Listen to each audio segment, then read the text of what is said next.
baby, before you do anything else, I want you to slow down for just a little while.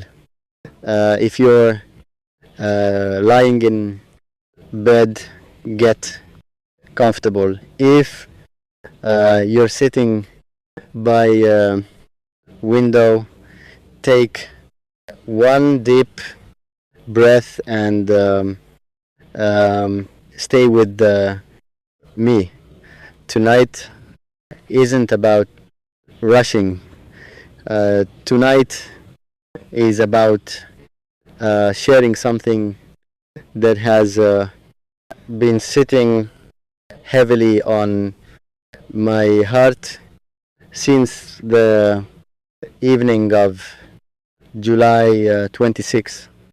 I almost kept this story to myself.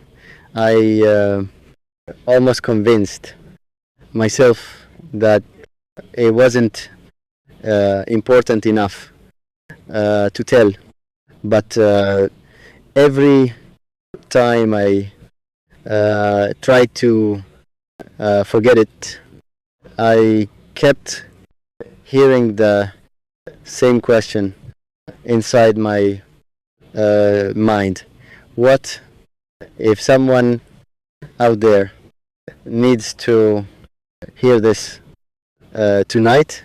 Maybe that someone is you.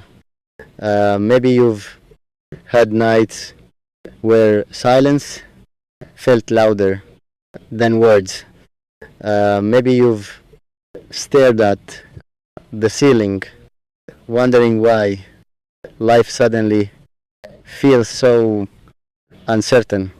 If you have, then this story belongs to both of us.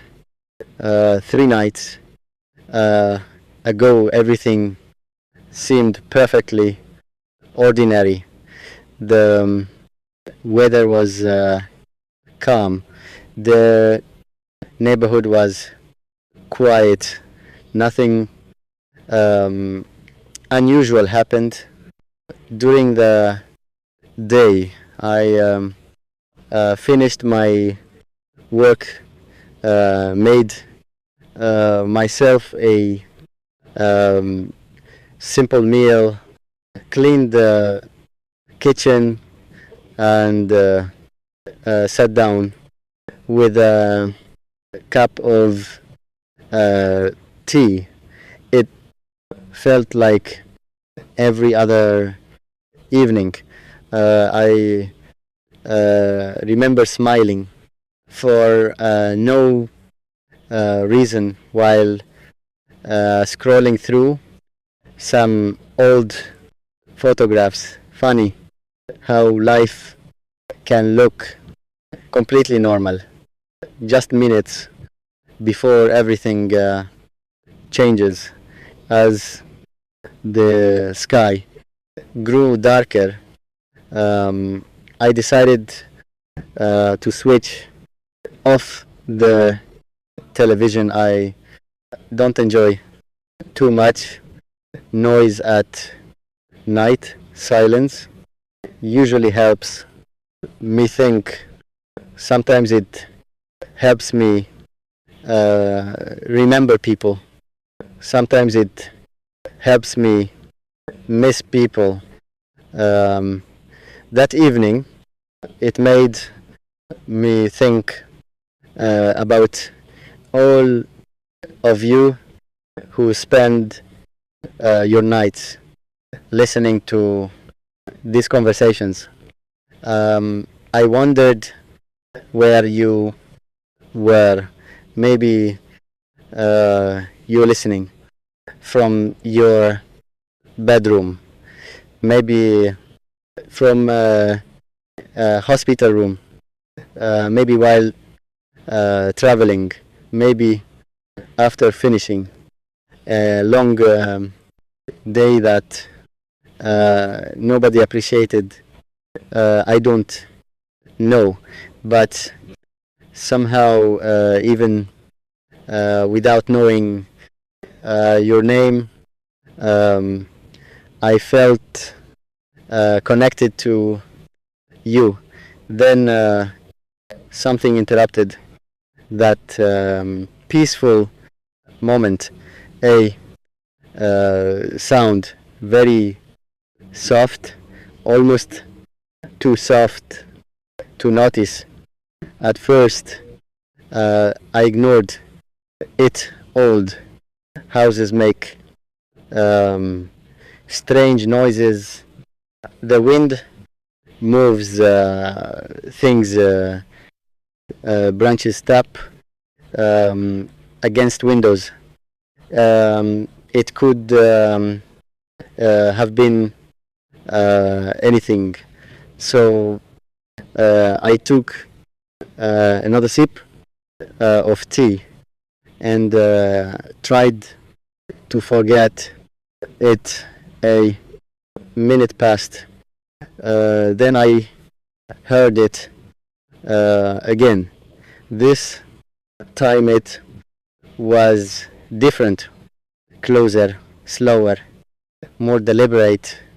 Every small sound suddenly became impossible to ignore. I looked toward the hallway. Nothing. The room stayed completely still. My heartbeat, however, did not. Have you ever experienced that strange feeling when your instincts react before your thoughts?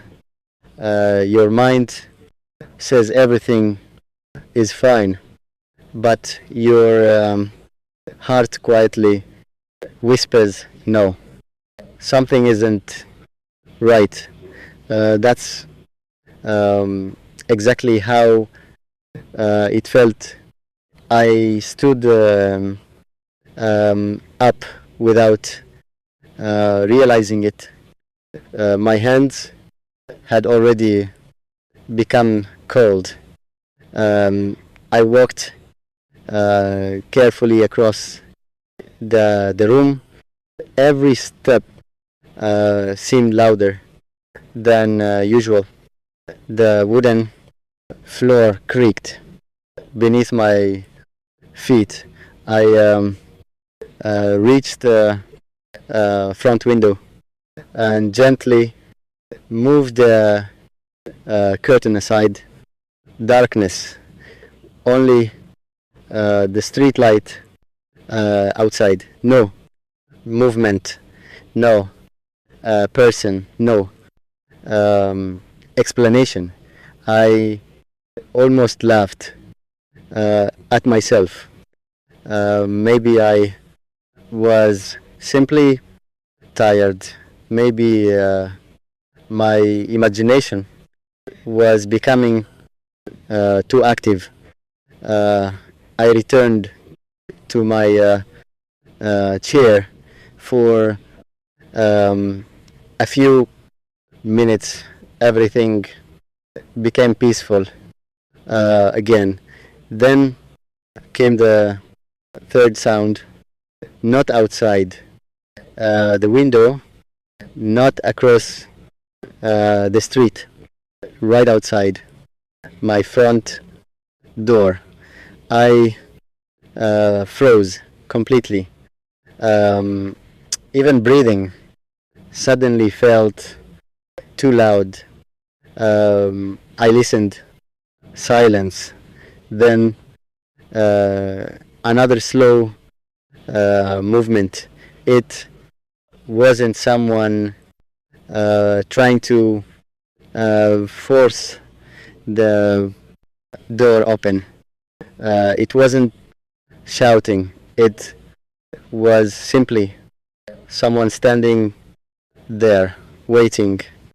I don't know why, but in that moment, hundreds of thoughts rushed through my mind. Should I speak? Should I pretend nobody was home? Should I call someone? Strangely, I realized there wasn't anyone I wanted to disturb so late at night.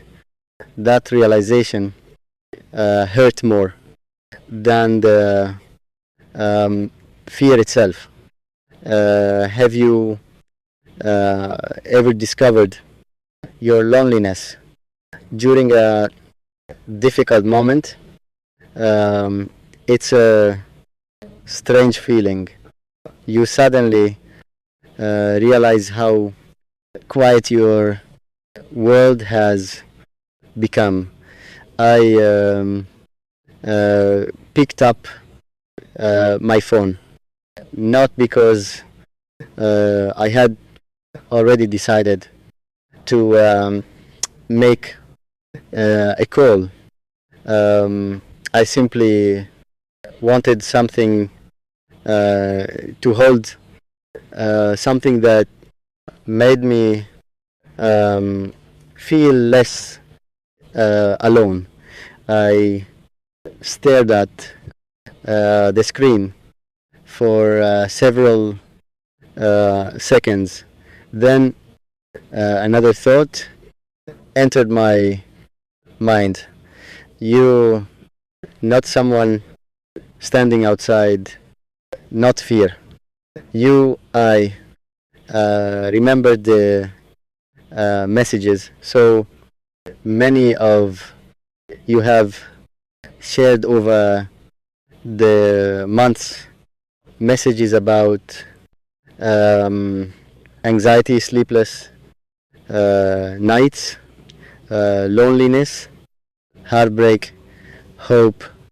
I remembered one message that simply said, thank you for talking like someone actually cares. I never forgot those words because sometimes we underestimate how powerful kindness can be.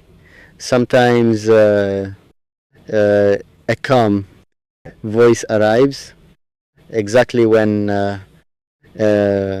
another heart is beginning to give up. Standing there in my silent living room, I realized something unexpected. Maybe none of us are ever completely alone. Sometimes we carry invisible connections that quietly give us courage.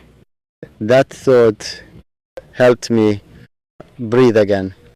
The sound came once more, this time accompanied by a gentle knock, not aggressive, not angry, just careful, almost hesitant.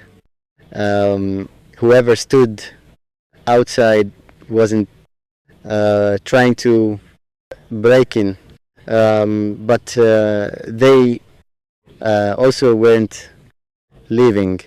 I finally found enough courage to speak. Who's there? No answer, only silence.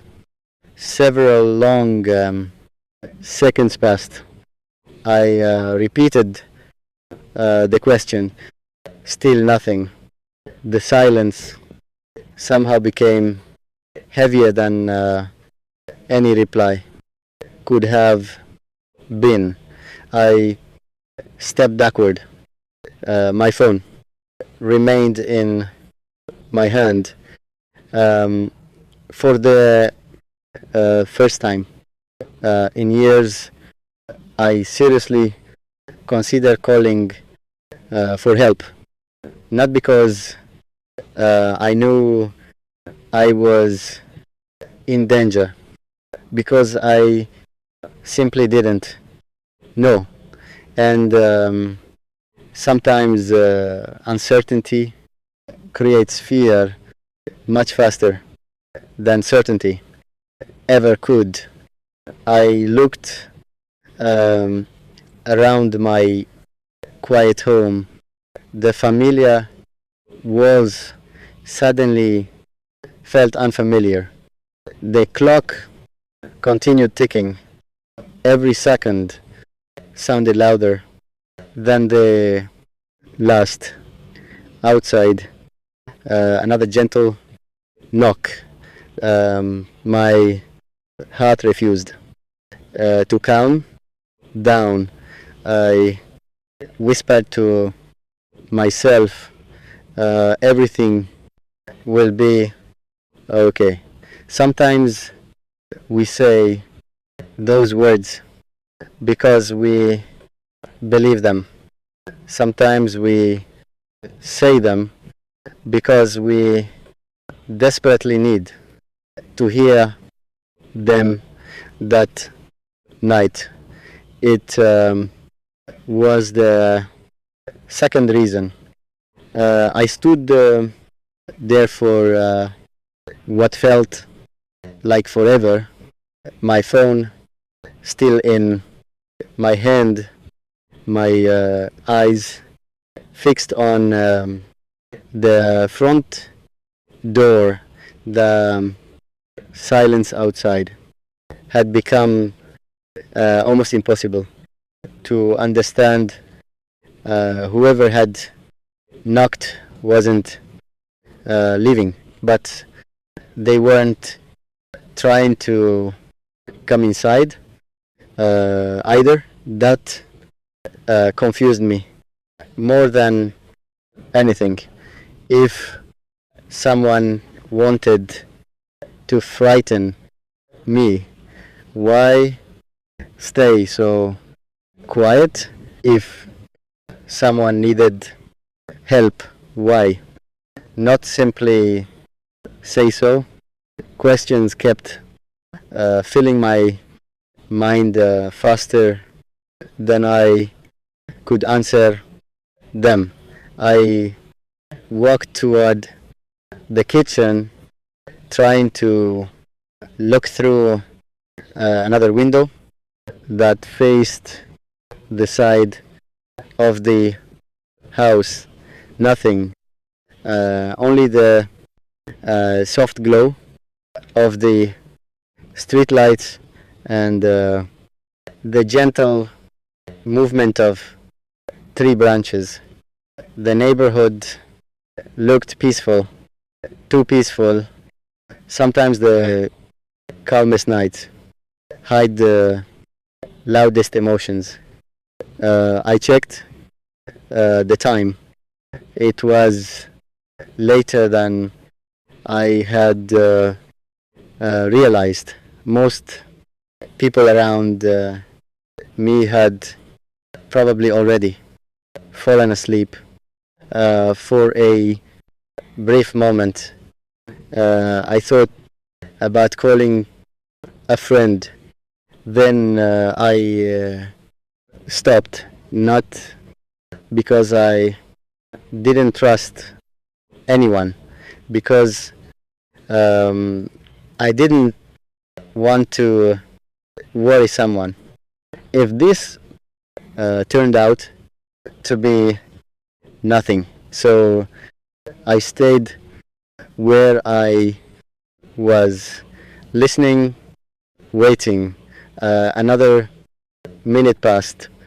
Then, without warning, I had footsteps moving away from the door, slow, careful, almost reluctant. I held my breath.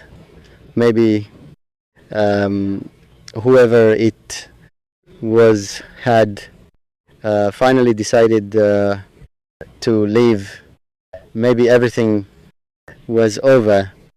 I waited another minute before gathering enough courage to look through the small glass panel beside the entrance.